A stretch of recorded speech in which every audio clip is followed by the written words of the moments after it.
உத்தரப்பிரதேசத்தின் கிழக்கு பகுதிக்கு புதிய பாலத்தை வழங்கும் காசிப்பூர் தாரிகட் அகலப்பாதை ரயில் வழித்தடம் பிரகதி திட்டத்தின் கீழ் தற்போது முழு செயல்பாட்டிற்கு வந்துள்ளது.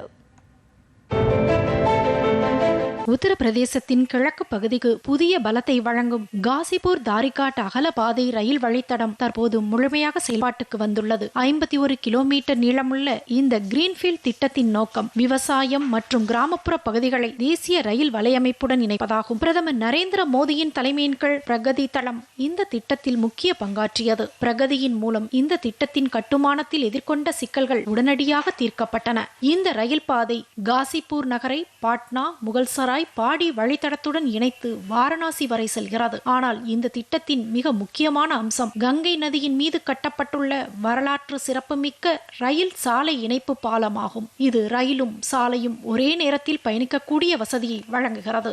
இந்த பாலம் பயண வசதியை அதிகரிப்பதோடு மட்டுமல்லாமல் வெள்ளம் மற்றும் மழைக்காலம் போன்ற சூழ்நிலைகளிலும் தொடர்பை தக்க வைக்க உதவுகிறது. விவசாயம் மற்றும் கிராமப்புற பகுதிகள் வழியாக இந்த திட்டம் சென்றதால் பல சவால்களை எதிர்கொள்ள வேண்டியிருந்தது. நிலம் கையகப்படுத்துவதில் தாமதம் ஏற்பட்டதுடன் இழப்பீடு வழங்குவதிலும் தடைகள் இருந்தன. இதனுடன் அமைச்சகங்களுக்கிடையேயான ஒருங்கிணைப்பு குறைபாடுகள் கட்டுமான வேகத்தை பாதித்தன. 2018 செப்டம்பர் மாதத்தில் பிரதமரின் தலைமையில் பிரகதி தளத்தில் இந்த திட்டம் மதிப்பாய்வு செய்யப்பட்டது. அதன் பின்னர் மாநில அரசு, ரயில்வே அமைச்சகம் மற்றும் சாலை போக்குவரத்து அமைச்சகம் ஆகியவற்றுக்கிடையே நிலம் கையகப்படுத்தல், நிதி ஒதுக்கீடு மற்றும் தொழில்நுட்ப ஒப்புதல் தொடர்பான அனைத்து பிரச்சனைகளும் தீர்க்கப்பட்டன. PMCG போர்ட்டலில் பதிவு செய்யப்பட்ட அனைத்து விவகாரங்களும் முடிவுக்கு கொண்டு வரப்பட்டன. இந்த முயற்சிகளின் காரணமாக திட்டம் வேகமாக முன்னேறியது. மாநில அரசு, ரயில்வே அமைச்சகம் மற்றும் சாலை போக்குவரத்து அமைச்சகம் ஆகியவற்றிற்கிடையே நிலம் கையகப்படுத்துதல், நிதி ஒதுக்கீடு மற்றும் தொழில்நுட்ப ஒப்புதல் தொடர்பான அனைத்து பிரச்சனைகளும் தீர்க்கப்பட்டன. PMCG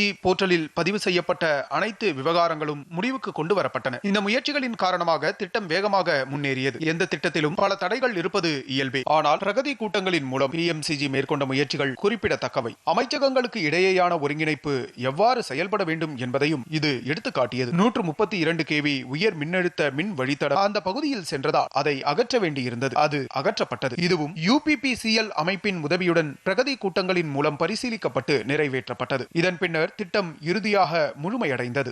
2024 மார்ச் 6ஆம் தேதி காசிப்பூர் தாரிகாட் அகல பாதை ரயில் திட்டம் அதிகாரப்பூர்வமாக மாநில அரசிடம் ஒப்படைக்கப்பட்டது. இந்த ரயில் பாதை தொடங்கியதன் மூலம் கிழக்கு உத்தரப்பிரதேச மக்களுக்கு சமூக மற்றும் பொருளாதார நன்மைகள் கிடைத்துள்ளன. இதனால் பயிர் சாகுபடி எளிதாகியுள்ளது. விவசாயிகளுக்கு சிறந்த சந்தை கிடைத்துள்ளது. அத்தியாவசிய பொருட்களின் செலவும் குறைந்துள்ளது. மேலும் 10 லட்சத்திற்கும் மேற்பட்ட மக்களுக்கு பாதுகாப்பான, வேகமான மற்றும் நம்பகமான பயண வசதி ஏற்படுத்தப்பட்டுள்ளது. முன்பு காஜிப்பூர் ரயில் வலையமைப்பு கொல்கத்தா மற்றும் தில்லியுடன் இணைக்கப்படவில்லை. இதனால் காஜிப்பூர் பின்தங்கிய மாவட்டமாக கருதப்பட்டது. வணிக வளர்ச்சி சாத்தியமாகவில்லை. மக்கள் எளிதில் வர முடியவில்லை. தொழில்துறைகளும் உருவாகவில்லை. இதனை மாற்ற அரசு ஒரு முக்கிய இணைப்பு பாலத்தை அமைத்துள்ளது. இதற்காக பொதுமக்களின் சார்பில் பிரதமர் நரேந்திர மோடிக்கு நான் நன்றியை தெரிவிக்க விரும்புகிறேன். குடிமக்களின் சார்பில் இந்த பணியை நிறைவேற்றியதற்காக அவருக்கு வாழ்த்துக்களையும் தெரிவிக்கிறேன். இதன் மூலம் காஜிப்பூரின் வளர்ச்சியில் மேலும் முன்னேற்றம் ஏற்படும். காசிப்பூர் தாரிகாட் ரயில் திட்டம் சிறந்த இணைப்பு மற்றும் தன்னிறைவு இந்தியாவுக்கான உறுதியின் அடையாளமாகும். வலுவான அரசியல் மனப்பாங்கும் பிரகதி போன்ற கண்காணிப்பு முறைகளும் இருந்தால் சிக்கலான திட்டங்களையும் காலத்திற்குள் நிறைவேற்ற முடியும் என்பதை இந்த திட்டம் நிரூபிக்கிறது. Bureau Report, DD News.